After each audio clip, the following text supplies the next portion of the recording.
PSC చైర్మన్గా ప్రతిపక్ష పార్టీకి చెందిన ఎమ్మెల్యేను నియమించాలనే నిబంధనను కాంగ్రెస్ ప్రభుత్వం తుంగలో తొక్కి ఇప్పుడు కొత్త డ్రామా మొదలుపెట్టిందని మండిపడ్డారు మాజీ మంత్రి ఎమ్మెల్యే వేముల ప్రశాంత్ రెడ్డి. కాంగ్రెస్ పార్టీలో చేరిన బీఆర్ఎస్ ఎమ్మెల్యేకు ఆ పదవి ఇచ్చి ప్రతిపక్ష పార్టీ సభ్యుడికే ఇచ్చామని చెప్పడం సిగ్గుచేటన్నారు. అరికపూడి గాంధీ మాట్లాడుతున్న మాటలు మరీ హాస్యాస్పదంగా ఉన్నాయని ఫైర్ అయ్యారు ప్రశాంత్ రెడ్డి. లీడర్ గారు ఎవరి పేరును సూచించిండు?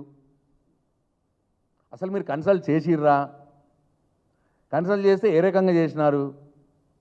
గాంధీ గారి పేరుని అపోజిషన్ లీడర్ గారు సూచించినారా? హరీష్ రావు గారు వేసిన నామినేషన్ ఎటుపోయింది? ఆయన పేరు ఎందుకు లేదు కమిటీలో? మరి గాంధీ గారు నామినేషన్ వేస్తే 13 కంటే ఎక్కువ మంది అవుతారు కదా, 14 మంది అయితే ఎలక్షన్ ఎందుకు జరగలేదు? ఒకవేళ ఎలక్షన్ జరుగున్నది అని అనుకుంటే మరి గాంధీ గారికి 13 మంది ఎవరు సపోర్ట్ చేసినారు? ఒక్కొక్క మెంబర్కు 13 మంది ఎమ్మెల్యేలు ఓటేయాలి. ఆ 13 మంది ఎవరు ఓటేసినారు? ఇవన్నీ కూడా మరి శ్రీధర్ బాబు గారు మేము రూల్స్ ప్రకారమే చేసినాము, నియమావళి ప్రకారమే చేసినామంటే కాదు కదా. ఇవన్నిటికి కూడా సమాధానం చెప్పాల్సిన అవసరం ఉన్నది కదా.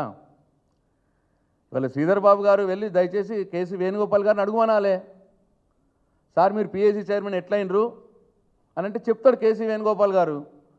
మన ప్రతిపక్ష నేత రాహుల్ గాంధీ గారు లోక్సభ స్పీకర్ గారికి నా పేరు పంపిస్తే నన్ను లోక్సభ స్పీకర్ గారు నన్ను పీఏసీ చైర్మన్గా చేసినారు అని చెప్తాడు కేసీ వేణుగోపాల్ గారు.